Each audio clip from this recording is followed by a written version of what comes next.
दोस्तों नमस्कार। Sahyadri hospital department of hand surgery की तरफ से हाथ की पाठशाला इस चर्चा सत्र में आपका स्वागत है। इस पहल के द्वारा हम हाथ, कोहनी, कलाई और कंधों के समस्याओं के बारे में जानकारी और चर्चा के सत्र से लोगों में एक जन जागृति निर्माण करना चाहते हैं। आज की इस वीडियो में हम बात करेंगे कलाई के एक बहुत ही ज़्यादा कॉमनली पाए जाने वाले प्रॉब्लम के बारे में, जिसको हम डी कर्वेन्स स्टेनोसाइनोमाइटिस कहते हैं। डी कर्वेन्स ये नाम एक फ्रेंच हैंड सर्जन के नाम से जाना जाता है और इस प्रॉब्लम में इस तकलीफ़ में लोगों को कलाई की बाहरूनी हिस्से में तकलीफ़ होना शुरू हो जाती है और ये तकलीफ़ कई बार हाथ के इस हिस्से में और अंगूठे की तरफ दर्द के माध्यम से लोगों को पता चलती है। किसी चीज़ को पकड़ने में, सब्जियां काटने में, गृहिणियों को सब्जियां काटने में या पतीले को उठाने में या टीचर को लिखने में, कोई अगर काटने का काम करता है तो उनको काटने के काम में हाथों में दर्द होना शुरू हो जाता है। और ये दर्द, जैसे मैंने कहा पहले, अंगूठे के निचले हिस्से में यानी यहाँ पे ज़्यादातर पाया जाता है।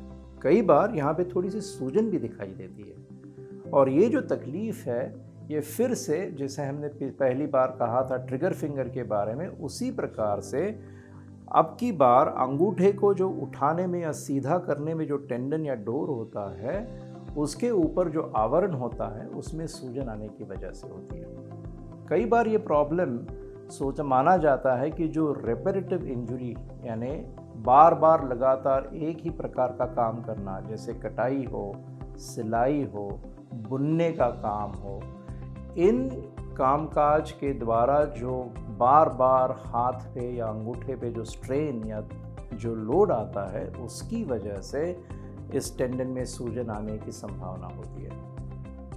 वैसे देखा जाए तो इसका मूल कारण अभी तक हमें पता नहीं है, लेकिन ये माना जाता है कि रेपेरेटिव स्ट्रेस इंजरी, जिसके ऊपर हम विस्तार से एक अलग सत्र में बात करेंगे, जो आज की आईटी की दुनिया में एक बहुत ज़्यादा कॉमन प्रॉब्लम है, उसमें हम इसमें विस्तार से आपको जानकारी देंगे। आज की इस सत्र में हम बात कर रहे हैं डी कर्वेन्स स्टेनोसाइनोमाइटिस की। और इस दर्द को जो है, आप अगर अंगूठा अपना ऐसे मुट्ठी में बांधें और कलाई को अगर छोटी उंगली की दिशा में खींचें तो आपको अगर दर्द महसूस हो तो संभावना है कि आपको डी कर्वेन्स स्टेनोसाइनोमाइटिस है। परंतु ये जो हालचाल है, ये नॉर्मल इंसान को भी दर्द महसूस हो सकता है। तो हम इसको जांचते हैं, कलाई को मोड़ के अंगूठे को अगर खींचते हुए उसमें अगर ज़ोर लगाएं और फिर दर्द हो तो इसको हम 100% पॉजिटिव मानते हैं और आपका डायग्नोसिस बिना किसी एक्सरे या बिना किसी इन्वेस्टिगेशन से भी हम कर सकते हैं। ऐसे कई प्रकार होते हैं कि जहाँ पे पेशेंट के वर्णन से या पेशेंट को जो समस्या है उसी पे से उस तकलीफ़ का निदान या डायग्नोसिस हम कर पाते हैं। कभी कभार उसमें एक्सरे, सोनोग्राफी या सीटी स्कैन या एमआरआई की भी ज़रूरत पड़ सकती है। परंतु डी कर्वेन्स जैसे प्रॉब्लम है, कई बार हम क्लिनिकल डायग्नोसिस यानी सिर्फ जांच पड़ताल से ही डायग्नोसिस तक पहुंच पाते हैं।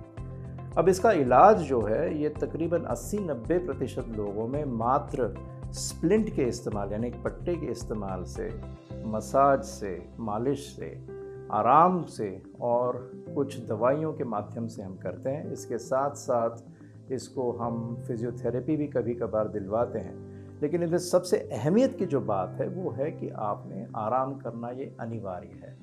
6 से 8 हफ्तों के अंदर लोगों को 80-90% लोगों को जो है इसमें राहत मिल जाती है और फिर ऑपरेशन की नौबत ये इसमें टल जाती है। 4-5% लोग ऐसे होते हैं जिसमें बावजूद हमारे सारे प्रयासों के अगर दर्द रहे तो उसमें शायद ऑपरेशन की ज़रूरत पड़ सकती है। और कई बार हम ये पाते हैं कि जिन लोगों को ऑपरेशन की ज़रूरत पड़ती है उन लोगों में या तो जब हम उसको रिलीज़ करते हैं तो वहाँ पे कई सारे टेंडेंस एक छोटी सी जगह में पाए जाते हैं, जिसकी वजह से उनको राहत नहीं मिलती है, या तो वो कंपार्टमेंट में एक छिपा हुआ कंपार्टमेंट होता है, एक्सेसरी कंपार्टमेंट हम जिसे कहते हैं, उसकी वजह से उनको दवाइयों से राहत नहीं मिलती है।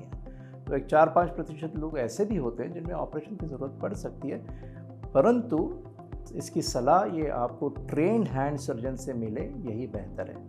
अगर आपको इस प्रकार की तकलीफ़ हो तो मैं आपसे आह्वान करता हूं कि आप या तो हमसे संपर्क करें या आपके आसपास कोई हैंड सर्जन हो उनसे मिलें और इसके बारे में और अधिकतर जानकारी प्राप्त करें और इसके ट्रीटमेंट की जो सलाह है वो आप उनसे लें।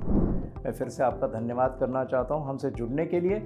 आइए हाथ बढ़ाएं, हाथ मिलाएं और इस वीडियो को आगे बढ़ाएं ताकि हम जन जागृति कर पाएँ हैंड से संलग्न या हैंड से जुड़ी हुई समस्याओं के बारे में इस समाज में हम जानकारी पैदा करें। नमस्कार, धन्यवाद।